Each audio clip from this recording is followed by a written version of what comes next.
Assalamualaikum warahmatullahi wabarakatuh. Perkenalkan, nama saya Melisa Astrianian Kiriwang dari Prodi S1 Manajemen Universitas Dinamika Surabaya.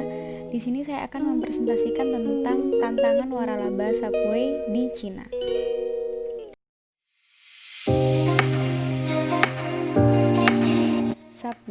Subway rantai makanan cepat saji sandwich dan salad mengoperasikan sejumlah besar restoran di seluruh dunia, lebih dari 44.000 toko di 110 negara. Subway menghasilkan pendapatan tahunan lebih dari 19 miliar dolar dan memiliki lebih dari 25 juta penggemar Facebook. Jaringan waralaba membuka restoran internasional pertamanya di Bahrain pada tahun 1984. Sejak itu, Subway telah berkembang di seluruh dunia dan menghasilkan sekitar 1/5 dari pendapatan tahunannya secara internasional.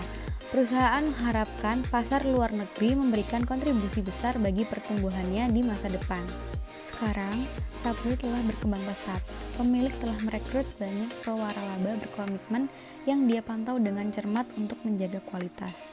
Dia merekrut pengusaha lokal, melatih mereka untuk menjadi pewaralaba dan menjadi penghubung antara mereka dan kantor pusat Subway. Selanjutnya, pemilik waralaba multinasional lainnya masih menghadapi tantangan yang signifikan di Cina, terutama dalam menangani lingkungan hukum yang ambigu, menemukan mitra yang tepat, dan mengidentifikasi strategi pemasaran, pembiayaan, dan logistik yang paling sesuai. Selanjutnya, mengapa Cina waralaba? Jadi waralaba adalah bentuk perizinan lanjutan. Di permukaan waralaba di Cina menarik karena pasarnya yang besar, potensi pertumbuhan jangka panjang, dan peningkatan dramatis dalam pendapatan yang dapat dibuang di antara populasi perkotaannya yang berkembang pesat. Penjualan makanan cepat saji di Cina sekitar 150 miliar dolar per tahun. Penduduk perkotaan Cina target pasar untuk santapan santai telah berkembang pesat. Sebuah tren yang diperkirakan akan terus berlanjut. Gaya hidup yang semakin sibuk telah menyebabkan peningkatan makanan yang dimakan orang Tionghoa di luar rumah. Seperti itu. Selanjutnya, penelitian pasar telah mengidentifikasi beberapa manfaat utama waralaba di Cina. Yang pertama ada sebuah proposisi. Proposisi memenangkan waralaba di Cina menggabungkan keahlian barat dari pemilik waralaba dengan pengetahuan pasar lokal dari penerima waralaba. Banyak orang Tionghoa memiliki naluri kewirausahaan yang kuat dan sangat ingin memulai bisnis mereka sendiri. Yang kedua, biaya masuk minimal. Karena sebagian besar biaya peluncuran restoran ditanggung oleh pengusaha lokal, waralaba meminimalkan biaya bagi pemilik waralaba untuk memasuki pasar. Yang ketiga, ekspansi yang cepat. Dengan memanfaatkan sumber daya dari banyak pengusaha lokal, pemilik waralaba dapat mengatur dengan cepat. Waralaba lebih unggul dari strategi masuk lainnya untuk dengan cepat membangun banyak gerai di seluruh pasar baru. Yang keempat, konsistensi merek. Karena pemilik waralaba diharuskan untuk sepenuhnya mematuhi prosedur dan kebijakan operasi perusahaan, konsistensi merek lebih mudah dipertahankan. Yang kelima, pengelakan kendala hukum. Waralaba memungkinkan perusahaan fokus untuk menghindari hambatan perdagangan yang terkait dengan ekspor dan FDI yang umum terjadi di Cina. Selanjutnya, tantangan waralaba di Cina. Pasar Cina juga menghadirkan banyak tantangan bagi pemilik waralaba. Ada 3. Yang pertama, kesenjangan pengetahuan. Terlepas dari kemungkinan kumpulan calon pewaralaba, pengusaha Cina mungkin memiliki pengetahuan terbatas tentang bagaimana memulai dan menjalankan bisnis waralaba. Masih banyak kebingungan tentang waralaba di antara pembuat undang-undang, pengusaha, dan konsumen. Yang kedua, lingkungan hukum yang ambigu. Pemberi waralaba perlu memeriksa sistem hukum Cina dengan cermat terkait kontrak dan hak kekayaan intelektual. Sistem hukum Cina tentang waralaba sedang berkembang dan memiliki celah dan ambiguitas. Beberapa elemen penting tidak tercakup. Situasi tersebut telah menyebabkan beragam penafsiran tentang legalitas waralaba di Cina. Yang ketiga, meningkatkan biaya permulaan. Biasanya masuk melalui waralaba adalah hemat biaya. Namun berbagai tantangan yang dikombinasikan dengan hambatan bahasa dan budaya dapat meningkatkan investasi di muka dan permintaan sumber daya dari pendatang baru di Cina dan menunda profitabilitas. Pemilik waralaba mungkin harus berinvestasi dalam peralatan toko dan menyewakan kepada penerima waralaba, setidaknya sampai penerima waralaba mampu membelinya. Seperti itu. Selanjutnya ada question and answer.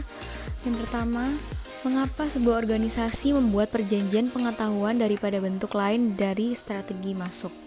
Perusahaan yang beroperasi di satu atau beberapa pasar luar negeri harus memutuskan seberapa banyak mengadaptasi bauran strategi pemasaran mereka pada kondisi lokal. Karena dalam setiap wilayah geografis dan budaya memiliki pendekatan yang berbeda, oleh karena itu diperlukan strategi yang berbeda pula. Untuk mendapatkan strategi yang tepat, maka perlu diadakan analisis pasar seperti apa budaya yang berlaku, bagaimana perilaku keseharian masyarakat, dan lain-lain. Selanjutnya, nomor 2, apa pendapat Anda tentang metode Subway dan tingkat kompensasi master franchise dan regular franchise di Cina? Apa metodenya memuaskan? Apakah masih ada ruang untuk perbaikan? Kompensasi langsung dalam bentuk moneter, yaitu lump sum payment dan royalty. Dan ada juga kompensasi tidak langsung dalam bentuk moneter, seperti keuntungan sebagai akibat dari penjualan barang modal atau jasa yang satu paket dengan pemberian waralaba, pembagian dividen, dan pembagian sebagian biaya yang harus dikeluarkan pewaralaba untuk mencegah terjadinya pelanggaran. Metode tersebut cukup baik untuk waralaba di Cina dan selalu terdapat ruang untuk perbaikan metode tersebut. Selanjutnya nomor 3, apa keuntungan dan kerugian dari waralaba di Cina dari sudut pandang Jim Brian? Apa yang dapat dilakukan Brian untuk mengatasi kerugiannya, dan perspektif Subway, apakah waralaba adalah strategi masuk terbaik untuk Tiongkok? Yang pertama, keuntungan waralaba di Cina menurut pandangan Brian adalah win-win strategi, murahnya biaya masuk, perluasan yang cepat, konsistensi merek, peningkatan biaya hidup yang membuat masyarakat Cina banyak mengeluarkan uang untuk membeli makan atau produk luar rumah. Selanjutnya ada kerugiannya adalah perbedaan budaya, gaya bahasa, rekan bisnis yang belum berpengalaman di bidang wirausaha, dan lingkungan hukum yang belum memadai.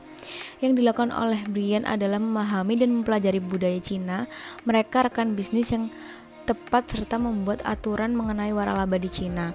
Menurut Subway, waralaba adalah usaha yang paling baik untuk Cina mengingat pangsa pasar Cina yang luas dan belum terdapat banyak waralaba. Selanjutnya nomor 4, apa itu waralaba utama dan mengapa itu lebih berharga? Waralaba utama atau bisa dibilang franchise wajib memberitahukan secara tertulis dokumen autentik kepada penerima waralaba lanjutan bahwa penerima waralaba utama memiliki hak atau izin membuat perjanjian waralaba lanjutan dari pemberian waralaba. Sekian presentasi dari saya, mohon maaf jika ada salah kata. Wassalamualaikum warahmatullahi wabarakatuh.